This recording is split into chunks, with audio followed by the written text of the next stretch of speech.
Hey everyone, Brendan Snyder here. How are you? Thanks so much for joining me and welcome to another episode of New Music Finds. This is where I like to collect together all the different things that I picked up over the past week, present it to you guys, give you a little bit of background, maybe even turn you on to something new. I got, 12 CDs and one box set, 13 items to run through with you guys. It's kind of a variety of different things, so this should be a good one here, a little bit of something for everyone maybe within this. I'm going to dive into it here in just a bit, but before we start, if you're new to my channel and haven't already hit the subscribe button, please do. Also leave a comment, hit like, all those things do help support my channel. I'd greatly appreciate it. And of course, as an added bonus, by turning on notifications, you'll never miss an episode and stay up to date on really cool things like this with New Music Finds. So we're going to dive into new releases. I always start with new releases because, well, they're new, but also they just excite me the most. And there wasn't a lot from this past week. One that I got that, of course, I'm a fan of, but it just, I don't know. With the last so many releases, I didn't have a high anticipation for this. It's the new Roger Waters, This Is Not a Drill, double live album recorded in Prague. I think it's 2023. It's on the last tour that he did. And,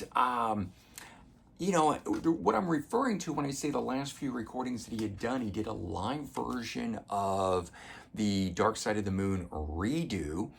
And there is the redo album. It just in the lockdown session. So it was just kind of one of those things that was, I don't know.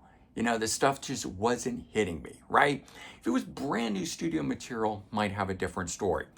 So I get this, but why do I buy it? I buy it because essentially there's two new tracks. It's one track that's broken into two parts on here called The Bar. He wrote it during the lockdown or the pandemic, and he does one part of it on the first disc that's in here and one on the second during the encore. And it's a good song, nothing, great, doesn't blow me away or anything like that, but I had to get it for that. So I got it. And I went ahead and said, you know what? I'll pop it on. I'll give it one listen. I'll probably never listen to it again. I'll tell you what, this live recording is so good.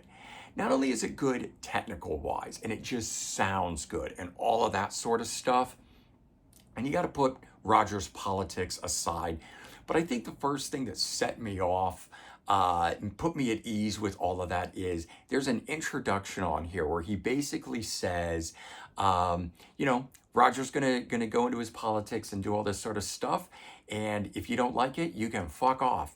And I love it. It's a little, it's a little tongue in cheek. Obviously, he stands by what he says, but that aside from everything, the musical aspect of this was just so good. But for me, the biggest reason that it was so good was that the stuff is reinterpreted. The opening track on here, Comfortably Numb, is I don't know if it's I guess it's the lockdown version of it. And other ones on here, while performed more closely related to the Pink Floyd versions, they just sound different. Maybe they use piano when it was an acoustic guitar, or they use the sound of a piano instead of the synthesizer, or some other version of the keyboard instrument. But there was just enough differences in this. It felt fresh, it felt unique, but it wasn't so different that I couldn't enjoy it. And I gotta say, Roger sounded pretty good on the last few things that he's released. He kind of sounded more like he was speaking the lyrics, not singing the lyrics. But here, while it's maybe kind of an in-between on that, he sounded very good. So all in all, I gotta say, I really enjoyed this live album. If you're a fan of Roger Waters and Pink Floyd, it's definitely worth checking out. Okay, so another one that actually came out the week before, but wasn't available through like Amazon. Anthony Coviello over at Sound Exchange couldn't order it in for his store. So this was a website-only release from the band One More Satellite. And the band features Dean DeLeo of Stone Temple Pilots, and it's got this guy here, Pete Shoulder. And these two guys have written songs for Stone Temple Pilots, but here they've written everything together.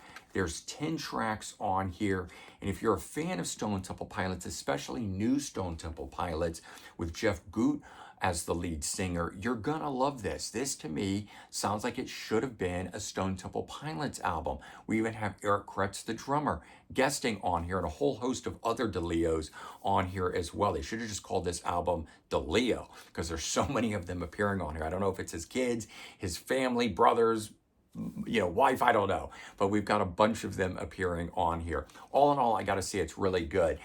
Check out the first track, Paper Over the Cracks, classic Stone Temple Pilots sounding song.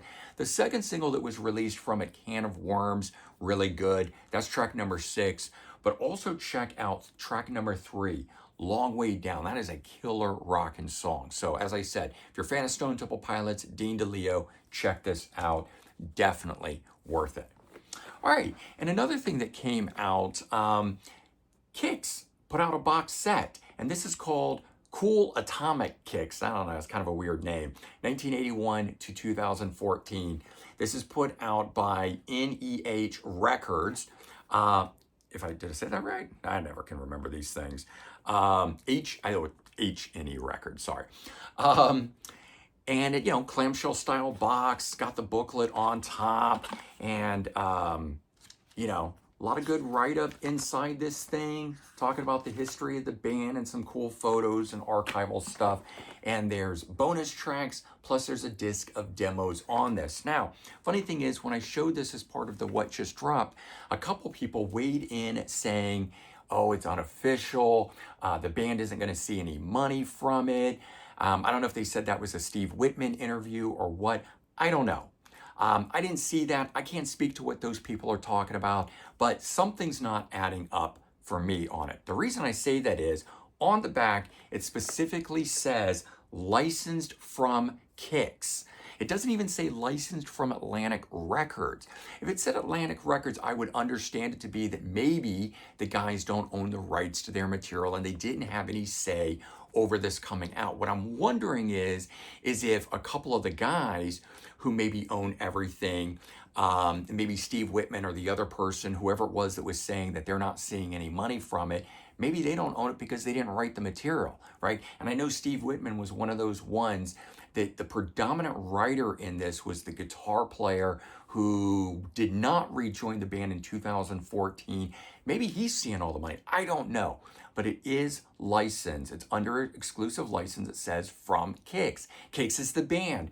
So again, maybe they're not seeing any money because even though the stuff is licensed out, the royalties get paid back to, say, Atlantic Records. Maybe they owe a lot of money to them. I don't know. I don't know the ins and outs, but it is official. This is an official release licensed from Kicks. You also wouldn't get the bonus tracks, the demos, and all that stuff if it wasn't. So I'm not sure what these people are saying, what they might have misunderstood, or what this particular band member said. And I'd love to see that interview and try to understand it. Maybe I can even reach out to Steve Whitman or whoever to try to figure it out. But these things don't just come out on their own. And if it is licensed, this thing under license from Warner Music Limited, except disc 6 under license from Kicks. Okay, so there you go.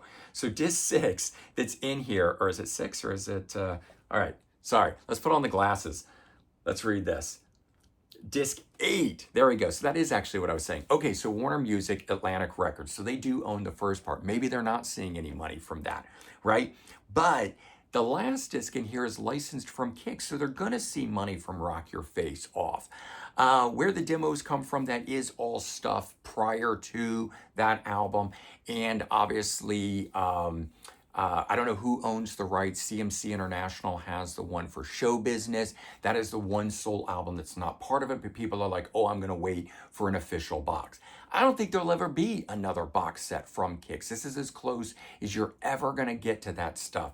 The band is not that big, not that popular to warrant getting another one. It's not like Rat, who had one released and a year or so later they put out another one. So I think it was by H&E Records that did the first one, and then Atlantic Records did it. Still wasn't Rat. Rat still didn't have their hand in it because those are major labels and the record deals that were signed at that time. Usually the labels own the stuff. They weren't good deals, whatever. But yeah, I don't know. I'm happy with it. I'm glad I got the bonus content and the stuff on it. So there you go. Go get it if you like kicks. I don't think you're going to see another box set. So if you're waiting on it, you're going to have to keep waiting. Okay. So in the last couple episodes, I showed two different albums from the group Fortune. And one of the guys in here is called Fortune, I think, has the last name of Fortune, which is how they get their name. But this is actually their second album and is a self-titled album, got a 1985, I think. And this one here is a 2019 reunion, or no, not yet. This one here is 2023. But I found Fortune 2, which is technically their third album. It is the second after this one. They put an album out in 78, but they had a female singer. I think it was the wife of the guy with the last name Fortune. So it was like the guitar player, his brother, and his wife. That's how they got the name Fortune. And I assume it sounds very different. I've not heard it. I've not been able to find a CD copy of it. I'll try and track it down on LP. But years later, they get signed and they put this out. Very 80s synth laden sounding stuff, airware melodic rock. It is amazing. And they don't do another album until this one, which comes out in 2019. And I actually think this is a better album than this. And you couldn't tell that these two things were recorded separate from one another that many years. But I do think this is the better album. Then in 2023, 4 years on, they record this one. Unfortunately, the lead singer, which is a man, by the time that they regrouped to record this, they had gotten a male lead vocalist. That guy has passed on, so there probably will not be anything more from the band Fortune. Too bad, because this stuff is really good. And as I said, I highly recommend Fortune 2. That is a great album. All right, in one of the previous episodes, I showed this from Bad Reputation Records, the reissue of the first two Duke Jupiter albums, more on the side of sort of a soft rock stylings of like Steely Dan sort of style, but more on the rock side of what that is. Good stuff, but that didn't really blow me away. And I was doing some research on it, and I had heard that their big popular song was called I'll Drink to You, and it's off of Duke Jupiter 1. And this one is maybe their like fourth album. So I don't really know what's going on in terms of the order and how it is. Maybe this was the first one for the US market, or I don't know. I don't even know if they're a US band. I take that back. But the point is, some of these things were like Fortune 2 is actually the third album, and Duke Jupiter 1, I think, is their fourth album, is kind of strange. But it has that big hit on it. I didn't know the hit, but I gotta say, by the time they got to the third and this album and the follow-up album, the band was rocking. They were fantastic, and this is really good, just straight up rock and roll, a little bit of R&B tinged flavor to the rock that's in here, but just good stuff. If you like good early 80s rock and roll, that's Duke Jupiter. I recommend that. And I showed you this too. This was a Bad Reputation Records release, China, Sign in the Sky, second studio album. I already had their third album in my possession, this is one of the Universal Japan reissues. So this is Go All the Way. I think it's 1991. So this, as I said, second and third. So I had those, and I decided I had to then get the debut album, the self-titled release. Those other two just were so good that I got this. There is a different cover that has the Chinese writing, I'm guessing, on it. I don't know what it says. So I have seen that as a cover. In fact, I think that's the digital version. And I don't know if this was the Japanese cover, because this is one of those Universal Japan releases. Yeah, it's got these guys on it. So I don't know. I steered kind of clear of it because it looked a little cheesy to me at the time, but I didn't know anything about the band. And once I heard that other stuff, I had to get this and add it to the collection too. So I picked those things up. All right. And in the last few weeks, you've seen me do some cool unboxings from the mail. You saw the a reference to the Bad Reputation Records stuff that I did. And so I had gotten stuff from Heavy Metal Museum, an online eBay company that I found that just has ridiculous amounts of cool European import type things that are very hard to come by. A lot of stuff on the Eclipse record label that, again, is very expensive to order through, say, Amazon, and they don't even have it half the time, or to go over and try to order it direct from them. They've already got it. They're here in the US. Great company. So I talked about them, and I think Gary Sharp is the guy that has been sending me this stuff. I don't know if he runs the eBay site, but I got a text message through Facebook who said, hey, I'm the partner to this guy, and he said he saw your video and that maybe we should send you some CDs from our of bands that are from our record label. And I didn't know what to expect from that, but they sent 7 CDs to me, and not all of them clicked with me. But so the label itself is Heaven and Hell Records. And one of them that absolutely struck a nerve and has just been something, my go-to album for this past like 2 weeks, is a band called Gone Savage. And I know nothing about these guys. This release here, Life in Black and White. And if you go online and you're going to stream it, you're going to see an album cover that looks like this with a drawing. And it's got a different name. It's called Life in the Past or something, Past Life. I don't know. Something like that. It's the same album. It's a slightly different version. The track listing's different order. There's an intro track before the song Icon of Today. Check out the song Icon of Today and the rest of the album. It is so good. This is for fans of, if you like, Fates Warning, Queensryche, that style stuff. It's a little mellower than either of those bands, but when you listen to it, you'll know why I'm referencing both Fates Warning and Queensryche. This stuff is really good. This is as I understand it, a modern recording. This album here, 2023, but I think the online digital version might be like 2022. So maybe when Heaven and Hell Records got a hold of it, they chose to, edit and they do new artwork for it and all that sort of stuff.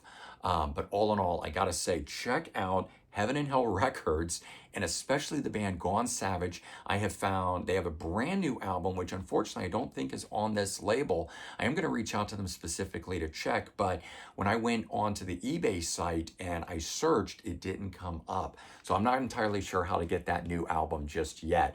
But this one, really good. I'm telling you, it is totally worth your time checking out. And then the rest of the things that are in here, I think are all like retro stuff from back in the day. So very cool. I love that kind of thing. Bands that flew under the radar type stuff. So there's a group called Breaker, Femalefronted. This is somewhere in the mid 80s. And it's just good heavy metal sounding music that's female fronted. And it looks to be an EP because it's 6 tracks, got cool album art on it. There was that one. I enjoyed this one, group called Mere Mortals. And this, I can't even pronounce the title of that, but there's some other stuff. I opened this up. I want to say, is it on the, let's see if it's in the back side. There's also this one here, Immortalized. That's also from the label, so there's that. But this has a collection of stuff. There's bonus tracks on it. Take a look at these guys, definitely out of the 80s. So good 80s rock music there. We got some glam metal style stuff, a group called Child's Play, and this is different than the one with the S. This is with a Z. And I'll flip this over. You can see the guys here and you can tell what kind of style this is. So this is kind of a cross between glam metal, but it's got a little bit more of the melodic rock stylings to it, or the AOR stylings to it than that.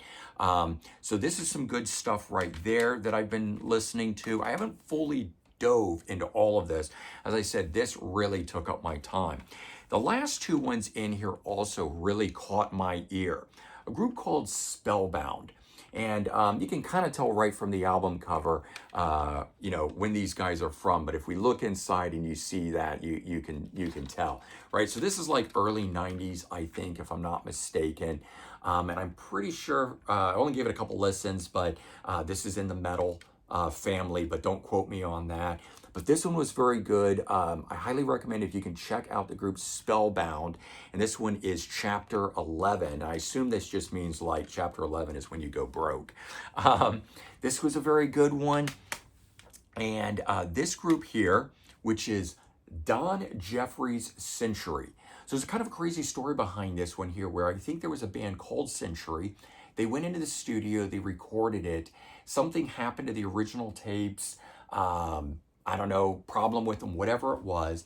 So Don Jeffries goes back into the studio. He can't afford to fly everybody in or bring everybody in from wherever they are to record the album. So he has to re-record it with session players. And he never likes the final mix on it. And you fast forward to a number of years later, they do a remix of it. I don't know if he embellishes anything or whatnot, but this version is supposed to be that definitive version, the version that he would have liked to have originally released, that sounds the way that he wants. He just didn't have the money back in the day to do it. I don't know anything about Don Jeffries. I've never heard of the band Century, but it's got this killer album art on it. And it was stuff that was recorded back in the day. And they talked about restoring the original art. So I want to show that to you because it's just really interesting. And I don't know if it's all of them, but definitely in this one here, I read some of this stuff here. You get a great write-up telling you about that whole story of everything. And you get the lyrics and whatnot in it. But it's very cool that the label puts these kinds of things out. These are bands that, as far as I know, ran under the radar, maybe only had independent releases or whatnot. And they're getting a release. It's a lot like the FNA Records label, that sometimes we get something from a major artist, some demos or something, but most of the time they're bands that were local, that only people of that area are going to know about, released an independent album, but the stuff is so good it deserves a wider release, and that's what they're doing. But just to all of these on the Heaven and Hell Records label, coming out over the last, say, 5 years, give or take. But again, these are like retro, they're older albums, but definitely check out Gone Savage. That is a newer recording. The older stuff like this group, Spellbound, or Don Jeffries' Century. I really enjoyed all of those. I did enjoy these as well. I just can't speak as much to them yet, but I've been really getting into the whole female-fronted metal bands, so Breaker is one of them for sure. And then as in the glam metal family and stuff like that, where Mere Mortals and Child's Play, remember spelled with a Z, Child's, just to delineate, because there is a band called Child's Play that had 2 albums out, and they have been reissued on Bad Reputation Records. So definitely go check that out too, but also check out the stuff on Heaven and Hell Records. And thank you to them for sending these to me and allowing me to have the chance to go through them. And if another one of these really strikes me the way that like Gone Savage did, I'll specifically talk about it just to let you guys know. But I wanted to let you know where that was at. So those were the 12 CDs and the 1 box set. Hopefully we cleared up on here about, some stuff is licensed from Kicks, some is licensed from Warner Brothers. And the breakdown of payment on it, it's always a complicated matter, but it is an official release. So if you were on the fence about it because you didn't think it was official, it's official. All right, everyone. I hope you enjoyed this episode. Weigh in. Let me know the things that you picked up this past week that you're really enjoying. Again, both would highly recommend going and checking out One More Satellite and the new Roger Waters, because those ended up blowing me away. All right, everyone. Take care. Have a good one. And I'll talk to you next time. Bye-bye.